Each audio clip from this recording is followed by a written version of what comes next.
और महाराष्ट्र के मध्य से गुजरने वाली बावनथड़ी नदी उफान पर है, जिस पर मोवाड़ और बपेरा के बीच स्थित पुल पानी में डूब गया।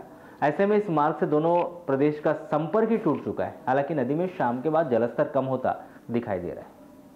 प्राप्त जानकारी के अनुसार 2 दिनों से लगातार रुक रुक कर हो रही बारिश व संजय सरोवर बांध से वनगंगा नदी में छोड़े गए पानी के कारण क्षेत्र के नदी नाले सभी उफान पर है। ऐसे में मध्य प्रदेश और महाराष्ट्र के बीच से गुजरने वाली बावनथड़ी नदी भी भारी वर्षा के कारण उफान पर चल रही है और इसका देर रात तक जलस्तर बढ़ने लगा, जिसके कल सुबह पुल से पानी प्रारंभ ही था। ऐसे में मध्य प्रदेश और महाराष्ट्र बॉर्डर स्थित ग्राम मोवाड़ और बपेरा के बीच यह पुल बावनथड़ी नदी पर बना हुआ है, उसके ऊपर से पानी जा रहा था, जो देर शाम कम होना बताया जा रहा है, परंतु इस दौरान आवागमन पूरी तरह बंद रहा। ऐसे में आवश्यक कार्य से अपनी सुविधाएं व कार्य को लेकर जाने वाले राहगीरों को भी परेशानियों का सामना करना पड़ा।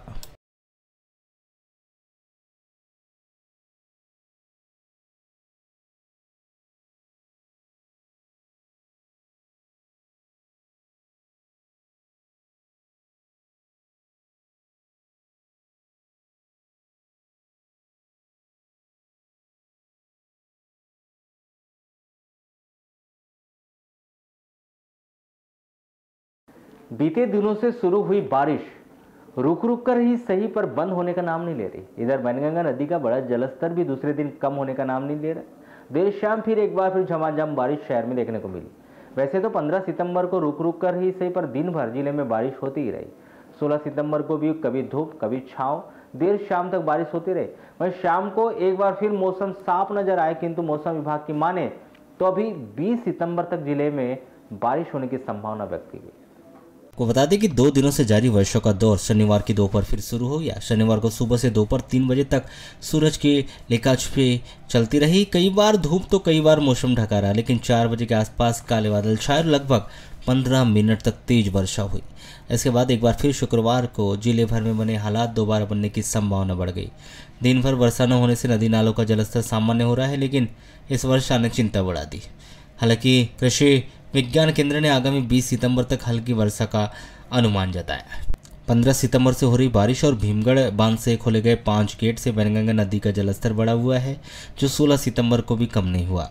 वनगंगा नदी का छोटा पुल अभी भी डूबा हुआ है। दिन भर आने जाने वाले लोग वनगंगा नदी के पुल पर बढ़ते जलस्तर को देखते हुए सेल्फी व फोटो खींचते हुए नजर आए।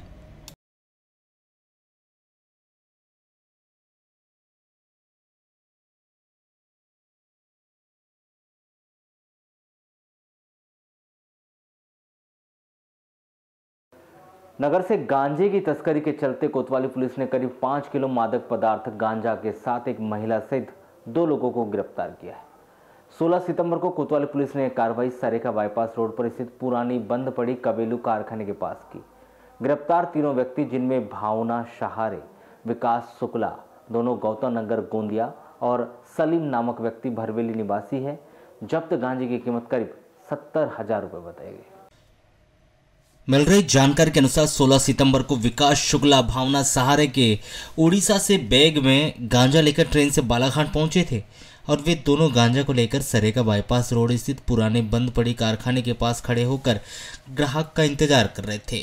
इस दौरान सलीम नामक व्यक्ति भरवेली निवासी, जो कि गांजे का धंधा करता है, वह गांजा लेने के लिए वहां पहुंचा। इस दौरान कोतवाली पुलिस को सूचना मिली थी कि एक महिला और पुरुष सरेका बाईपास रोड पर स्थित पुराने कबीलू फैक्ट्री के पास गांजा बेचने की फिराक में। सूचना मिलने पर नगर पुलिस अधीक्षक अंजुल मिश्रा के मार्गदर्शन में ही सहायक उप निरीक्षक सब्बीर खान अपने स्टाफ के साथ मौके पर पहुंचे। घेराबंदी कर विकास शुक्ला और भावना सहारे तथा गांजा खरीदने आए सलीम नामक व्यक्ति को पकड़ा, जिनके पास से करीब 5 किलो मादक पदार्थ गांजा जब्त किया गया। तीनों के विरुद्ध धारा 8/20-29 NDPS एक्ट के तहत कार्रवाई कर पूछताछ की जा रही है। जब्त गांजे की कीमत करीब 70,000 रुपये बताई गई। नगर पुलिस अधीक्षक अंजुल मिश्रा ने इस घटना की पुष्टि करते हुए बताया कि करीब 5 किलो गांजा जब्त किया गया है और आरोपियों से पूछताछ की जा रही है।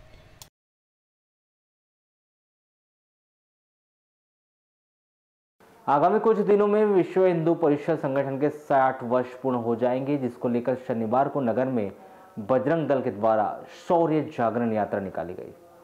यह यात्रा नगर के विभिन्न मार्गों का भ्रमण करते हुए कालीपुतली चौक पहुंची और जहां इस यात्रा का भव्य रूप से स्वागत किया गया, तो वहीं इस यात्रा में शामिल विश्व हिंदू परिषद और बजरंग दल के पदाधिकारी कार्यकर्ताओं ने गगनचुंबी नारे भी लगाए। बताया जा रहा है कि बजरंग दल के द्वारा पूरे देश में राष्ट्रव्यापी शौर्य जागरण यात्रा अयोध्या में बन रहे भगवान श्री राम मंदिर के लिए कार सेवकों के किए गए संघर्ष और उनके सम्मान में निकाली यह यात्रा जा रही है, जो जिले में लांजी कोटेश्वर धाम से निकली गई है। यह यात्रा 16 सितंबर को जय श्री राम के उद्घोष के साथ बालाघाट पहुंची, जिसका विश्व हिंदू परिषद और बजरंग दल पदाधिकारी सदस्यों के द्वारा भव्य स्वागत किया गया।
केडापुर थाना क्षेत्र के अंतर्गत आने वाले ग्राम भालवा में एक महिला ने अपने पति की आंख में मिर्ची डालकर उसे अपने भाइयों से पिटवा दिया।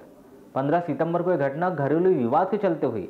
अपने सालों के द्वारा की गई मारपीट में घायल व्यक्ति महेश पिता सहजलाल मदनकर 30 वर्ष ग्राम भालवा निवासी को जिला अस्पताल बालाघाट में भर्ती किया गया है। आपको बताएं कि महेश मदनकर नागपुर वर्धा में काम करता था। पोला मारबोत त्योहार के 2 दिन पहले ही महेश मदनकर अपने घर भालवा आया था। 15 सितंबर को मारबोत का त्यौहार था। महेश मदनकर और उसकी पत्नी के बीच किसी बात को लेकर विवाद हो गया। महेश मदनकर ने अपनी पत्नी सुनीता को मारपीट कर दी थी। इस संबंध में सुनीता ने अपने मायके साड्रा फोन कर पति के द्वारा मारपीट किए जाने की बात बताई।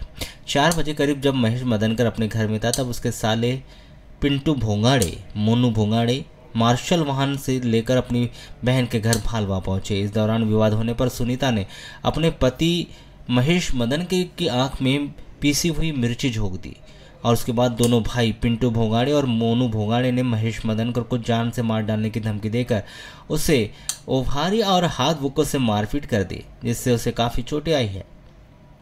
वहीं महेश मदनकर की पत्नी 2 बच्चों को लेकर अपने भाइयों के साथ अपने मायके साड्रा चली गई। दोनों सालों के द्वारा की गई मारपीट में घायल महेश मदनकर को 16 सितंबर जिला अस्पताल लाकर भर्ती किया गया। लालबरा नगर मुख्यालय से 12 किलोमीटर दूर ग्राम पंचायत मोहगांव धपेरा से बेहरई पहुंच मार्ग स्थित बड़गुल नाले पर बने पुल की ऊंचाई कम होने के कारण 14 सितंबर की रात्रि से 2 दिवस तक हुई अनवरत बारिश के चलते नाले में बाढ़ आ जाने के कारण भुट्टा हजारी से छतेरा के बीच पुल के ऊपर करीब 3 से 4 फीट पानी बह रहा है, जिससे आवागमन टूट चुका है। वहीं ग्रामीण जन व राहगीर जान जोखिम में डालकर पुल पार कर रहे हैं। अगर इस दौरान पानी का तेज बहाव बनता है तो वे अनियंत्रित हो जाते हैं और बहुत बड़ा हादसा भी घटित हो सकता है। आपको बता दें कि मोहगांव धपेरा से बेहरई पहुंच मार्ग बालाघाट सिवनी हाईवे में मार्ग को जोड़ता है और यह मार्ग लालबरा से मोहगांव धपेरा होते हुए बेहरई से सीधे जिला मुख्यालय बालाघाट पहुंचता है और इसी मार्ग का विगत वर्ष पूर्व प्रधानमंत्री ग्रामीण सड़क विभाग के द्वारा निर्माण करवाया गया, परंतु पुल की ऊंचाई कम होने के कारण 3 से 4 घंटों की तेज बारिश हो जाने पर भुट्टा हजारी व छतेरा के बीच स्थित बड़गुल नाले में बाढ़ आ जाती है और पुल के ऊपर पानी अधिक बहने लगता है, जिससे आवागमन पूरी तरह से बाधित हो जाता है, जिससे लोगों को आने जाने में खासा परेशानियों का सामना करना पड़ता है। जबकि इसी मार्ग से दर्जनों ग्राम के ग्रामीण जन व बच्चे भी बालाघाट व कनकी पढ़ाई करने आते हैं। वर्तमान में बच्चों की तिमाही परीक्षा जारी है। पुल में अत्यधिक पानी हो जाने के कारण स्कूली बच्चों के साथ ही ग्रामीण जनों को 10 से 15 किलोमीटर की अधिक दूरी तय करते हुए बिरसोला होते हुए आवागमन करना पड़ रहा है, जिससे उन्हें दिक्कतों का सामना करना पड़ता है।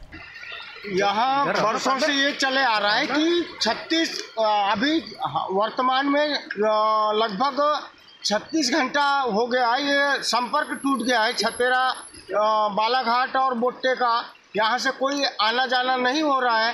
कल एक पुल पर से जो भैंस जा रही थी, वो भैंस कहाँ है और किस दशा में होगी उसका वो भी पता नहीं है। तो ऐसी कंडीशन में प्रशासन से अपन स्वयं मांग करते हैं कि ये पुल का तुरंत वो ध्यान दे और ये पुल का निर्माण होए। गुड़ नाला है और तकरीबन 2 दिनों से यह नाला बहुत ज़्यादा बारिश होने की दशा में यह भर चुका है और लोगों का आवागमन जो है संपर्क टूट चुका है। मैं शासन प्रशासन से निवेदन करना चाहूँगा कि बरसों से यह परंपरा चली आ रही कि इन दिनों में, बारिश के दिनों में यह इसी तरह भर जाता है, जिससे ग्रामीण जनों का बालाघाट लालबर्रा आना जाना टूट जाता है। और अभी वर्तमान में बच्चों की परीक्षा है, जो कनकी संकुल में बच्चे जाते हैं, जो आज बाढ़ होने की दशा में, नाले पर पानी होने की दशा में यहाँ पर बच्चों का आना जाना या बुजुर्गों का या नवयुवकों का आना जाना एकदम अवरुद्ध हो चुका है। जिले में आई बाढ़ ने किसानों की चिंता बढ़ा दी है। जिन क्षेत्रों में बाढ़ का पानी खेतों में घुस गया है, उन क्षेत्रों के किसानों को अब फसल नहीं होने का डर सता रहा है, जिससे उन्हें आर्थिक नुकसान उठाना पड़ेगा।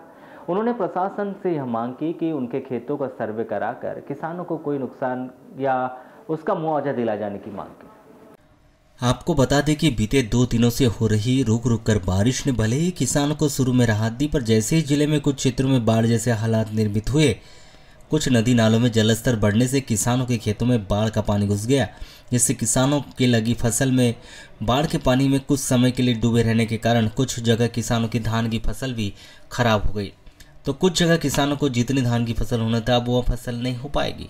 इसको लेकर किसानों के द्वारा प्रशासन के सामने चिंता जाहिर की। उनका मानना है कि जिस प्रकार से उन्होंने अपनी पूरी मेहनत व पैसा लगाकर जो धान की फसल लगाई थी, अचानक हुई बारिश के दौरान आई बाढ़ में उनका सब कुछ खत्म होता नजर आ रहा है, क्योंकि किसानों को पूरी उम्मीद लगाई गई थी कि धान की फसल होती और बाढ़ ने उनकी फसल को पूरी तरह से चौपट कर दिया है। जिस कारण से अब किसानों को यह डर सताने लगा है कि जितना पैसा खर्च करके उनके द्वारा धान की फसल लगाई गई थी, वह अब उतना होगी या नहीं, वह अपनी जीविका कैसे आगे बढ़ाएंगे। अभी कुछ क्षेत्रों में स्थिति यही है कि जो बाढ़ के पानी में फसल डूबी है, वह अभी भी डूबी ही हुई है। यदि जल्दी ही बाढ़ का पानी खेतों से नहीं निकला तो धान की फसल खत्म हो जाएगी। ऐसे ही मामला खैलांजी क्षेत्र के ग्राम मोवाड़, कुमली, भोरगढ़, टेमनी इत्यादि ग्रामों में देखने को मिल रहा है, लेकिन आज तक प्रशासन के द्वारा कोई भी इन खेतों की फसल को देखने नहीं गया है। जहां ग्राम कुमली के 70% खेती बाढ़ से प्रभावित हो चुकी है, जहां किसानों ने अपनी समस्या का वीडियो बनाकर पद्मेश 24/7 को भेजा है। नुकसान हो गया 2 दिनों भरी बाढ़। तो आपकी खेती कितनी डूबी है? 5 एकड़। तो आप शासन प्रशासन से क्या मांग करते हो कि जो आपका नुकसान हुआ तो कैसे एकड़ से भरपाई मिलना चाहिए? 50,000 रुपये एकड़। लगभग आप 5 एकड़ में आपने कितना खर्चा कर दिया अभी तक? 1 लाख। 1 लाख रुपये। मुआवजा मिलना चाहिए। कैसा मुआवजा मिलना चाहिए? बाढ़ से नुकसान हुआ होगा। आपकी क्या मांग है कि 1 एकड़ के प्रति कितने 1000 रुपये मिलना चाहिए? 5,000 रुपये 50,000 रुपये एकड़ मिलना चाहिए, क्योंकि आपका लगभग 20-25 हज़ार रुपये प्रति एकड़ में खर्च हो चुका है। ये हर वर्ष ऐसी बाढ़ आती है कि आपके एरिया में? 4 साल हो गए बाढ़ आ रही है। तो आप बहुत खेती से बहुत नुकसान में हो? बहुत नुकसान में। धन्यवाद। कौड़ले वाला बांध से नुकसान हो रही है ज़्यादा। लालबर्रा नगर मुख्यालय से सटे ग्राम पंचायत औलिया कनार के अंतर्गत आने वाले ग्राम मुरली खाम, बिठली व जबलटोला नकपुरा ग्राम के बीच से गुजरे नाले में गत दिवस हुई अनवरत बारिश से बाढ़ आने से पानी के तेज बहाव में नाले की मिट्टी धसकने के साथ ही नाले किनारे में स्थित 3 ग्रामों के किसानों के खेत से अत्यधिक पानी बहने के कारण करीब 200 एकड़ खेती में लगी फसल प्रभावित हो चुकी है। गणेश उत्सव पर्व के बाद किसान कटाई का कार्य शुरू करने ही वाले थे, परंतु नाले में बाढ़ आ जाने से खेतों में तैयार हो रही फसल नीचे गिर चुकी है, जिससे खड़े होने के लिए समय लगेगा। अगर फसल नीचे ही गिरी रही तो किसान 25% भी फसल नहीं ले पाएगा, जिससे वे बेहद ही चिंतित नजर आ रहे हैं। उन्होंने सर्वे कराकर शासन से मुआवजा प्रदान करने की मांग की है। आपको बताते कि मुरली खाम व पंडापानी के बीच से नाला बहता है, जिसका पानी मुरली खाम, बिठली, जबलटोला, कटंगटोला होते हुए उदासी टोला के घिसरी नदी में मिलता है। जब इस नाले में गणेश तालाब, जमुना तालाब व कटंगा तालाब का पानी आता है तो गत दिवस हुई अनवरत बारिश के चलते नाले में बाढ़ आने से नाले के आसपास स्थित किसानों के खेतों में अत्यधिक पानी जमा हो गया था, जो तालाब की तरह दिखाई दे रहा था। वह पूरी फसल डूब जाने से पानी के तेज बहाव के कारण फसल भी नीचे गिर चुकी थी। वहीं कुछ खेतों में रेत व मिट्टी की कंपनी बैठ चुकी है, जिससे फसल काफ़ी प्रभावित हुई।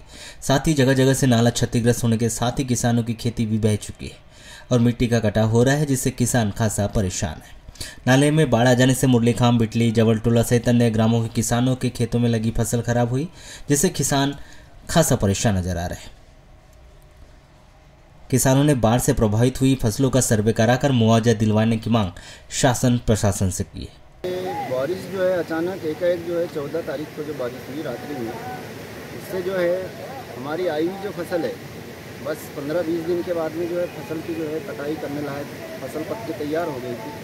अत्यधिक बारिश के कारण जो है पानी जो है उसके ऊपर से जाने के कारण जो है कपेन से भी ढक दिया है पूरा। मतलब बारिश तो पूरी यानी फसल तो पूरी बर्बादिश हो गई है और फसल के साथ साथ जो है हमारी खेती भी बर्बाद हो गई है। उसमें जो पहाड़ में इससे बहुत काफ़ी नुकसान हुआ है, क्योंकि अचानक पानी बरसने से ये दोनों जो नदी के दोनों तरफ किसानों को बहुत नुकसान हुआ है और ये फसल पक्के तैयार होने में है और इससे बहुत सारी नुकसान है। कम से कम 150-200 एकड़ ज़मीन और 100 से 150 जो काश्तकारों की ज़मीन, और हम लोग तो प्रायः खेती पर ही निर्भर करते हैं। अरे नाले किनारे जो बाढ़ आने की वजह से कटाव भी हुआ कि मिट्टी का? हाँ, कटाव भी हुआ है और कहीं कहीं तो समझ नहीं आ रहा है कि हमारी बंदी है क्या नहीं, हमारा धूरा है क्या नहीं। वाराणसी नगर के वार्ड नंबर 10 स्थित गांधी चौक में 16 सितंबर को कान्हा पोला आयोजित किया गया। वाराणसी नगर के इतिहास में दूसरी बार प्राचीन परंपरा को पुनर्जीवित करते हुए कान्हा पोला आयोजित किया गया, जिसमें दर्जनों बच्चों ने अपनी लकड़ी के बने नंदियों के साथ ही उपस्थिति दर्ज कराई, जिन्हें नगर वासियों के द्वारा तिलक लगाकर भेंट स्वरूप चॉकलेट, कुरकुरे, पेन, पेंसिल, गमछा, टोपी व अन्य चीजों का वितरण किया गया। इस दौरान बड़ी संख्या में नगर वासियों ने उपस्थिति दर्ज करवाकर कार्यक्रम को सफल बनाया और उक्त कार्यक्रम का जमकर आनंद लिया। बच्चों के द्वारा तरह तरह के वेशभूषा में अपने नंदी देव को सजाकर व अन्य साज सज्जा लेकर उपस्थित भी हुए, जिसके बाद सामूहिक राष्ट्रगान कर तोरण तोड़कर कार्यक्रम का समापन किया गया।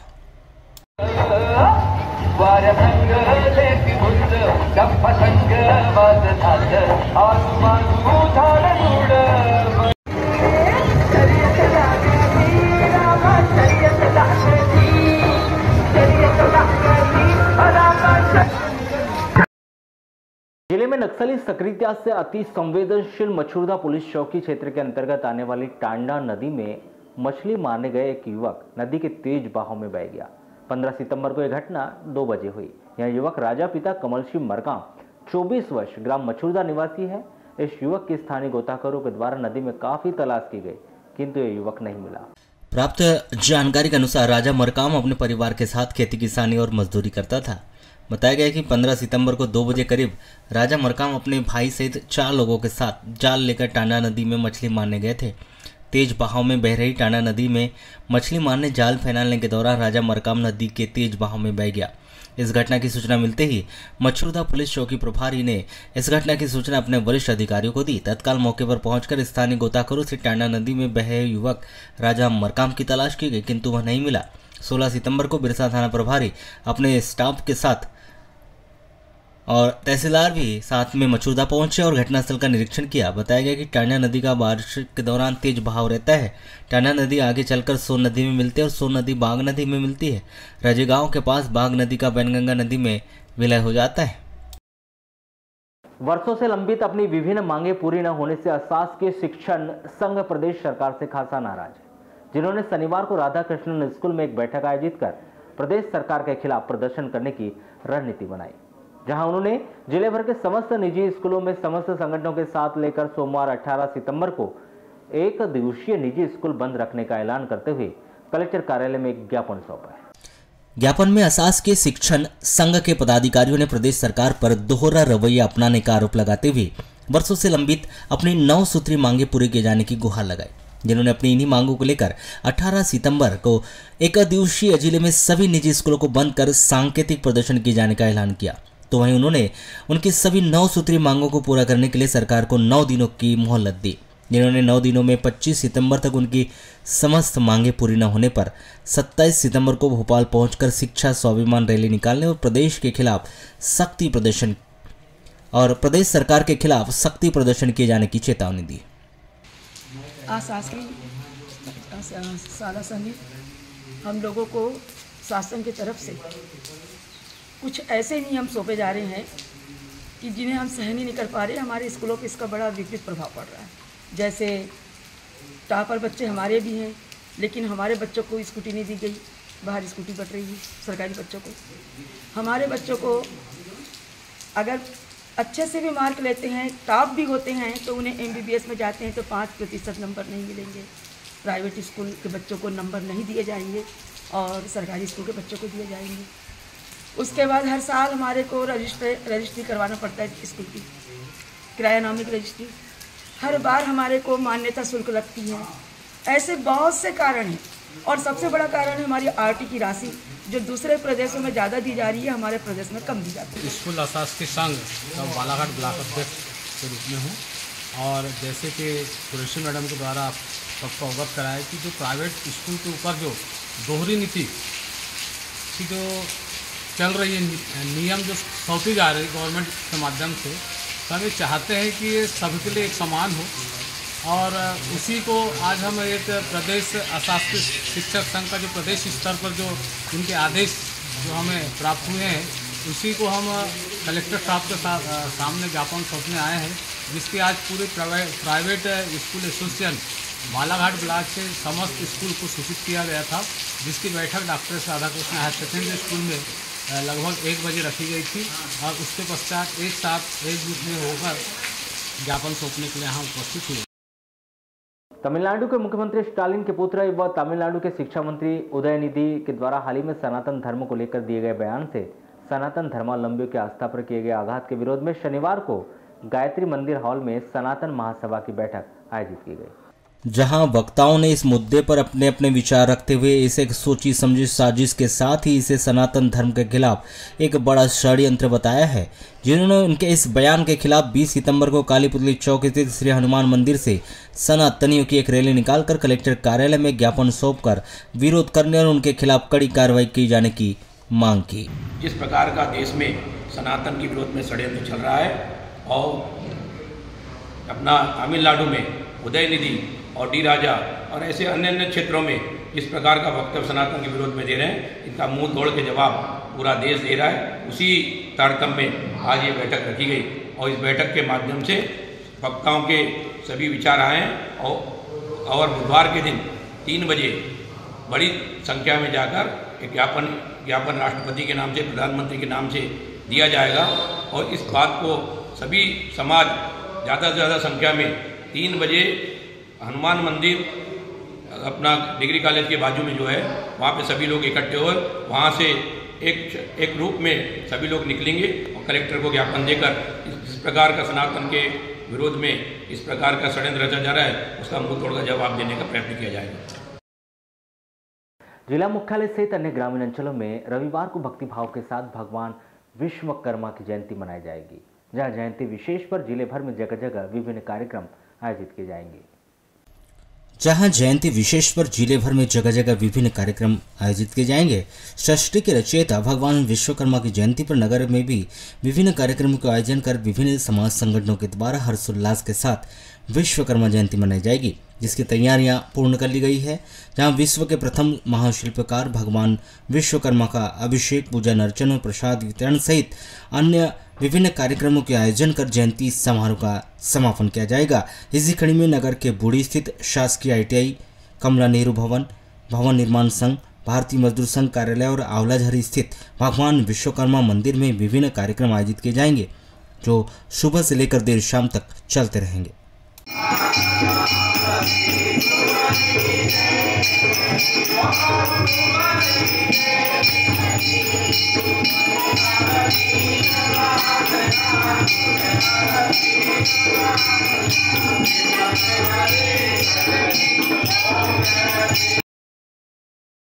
गर्रा के बनगंगा नदी स्थित बड़े पुल पर इन दिनों अधिक गड्ढे हो गए कि अब यहां से आने जाने वाले वाहन चालक इन गड्ढों से अपने वाहन लेकर गुजरने पर उनके वाहन असंतुलित होने लगे हैं, जिससे दुर्घटनाएं भी घटित होने की संभावना रहती है।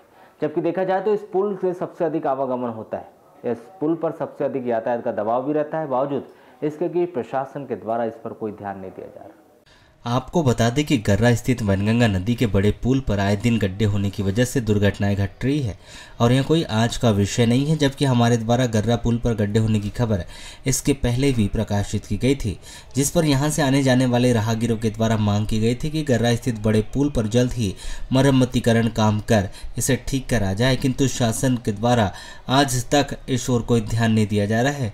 आज स्थिति इतनी अधिक खराब हो गई है कि गर्रा पुल पर बड़े बड़े गड्ढे होने से आने जाने वाले 2 पहिया 4 पहिया वाहन चालकों ने इन गड्ढों में आकर उनके वाहन फंस रहे हैं। देखने में यह भी आया कि पुलों के बीचों बीच एक नाली जैसी बन गई है, जो कि अब दुर्घटनाओं का कारण बनते जा रही है। जैसे ही वाहन चालक इस नाली से गुजरते हैं तो उनके वाहन अनियंत्रित हो जाते हैं, इस कारण से यहाँ पर दुर्घटनाएं भी आए दिन होते रहती है। कुछ वाहन चालक इस नाली में आकर कुछ समय के लिए खड़े हो जाते हैं और वो अपने वाहन आगे उनके नहीं बढ़ पाते, किंतु जब रात्रि में वाहन यहाँ से गुजरते हैं तो पुल पर हाई मास्ट लाइट नहीं होने की वजह से गड्ढे उन्हें दिखाई नहीं देता। आने जाने वाले वाहन चालक अचानक से यदि इस नाली को देखते हुए ब्रेक मारते तो वाहन अनियंत्रित हो जाते हैं, या फिर अधिक स्पीड में हो जाने से इस नाली में अचानक वाहन कूद आ जाते हैं तो भी वाहनों का संतुलन बिगड़ जाता है, जिससे कभी भी कोई भी बड़ी दुर्घटना होने की संभावना बनी रहती है।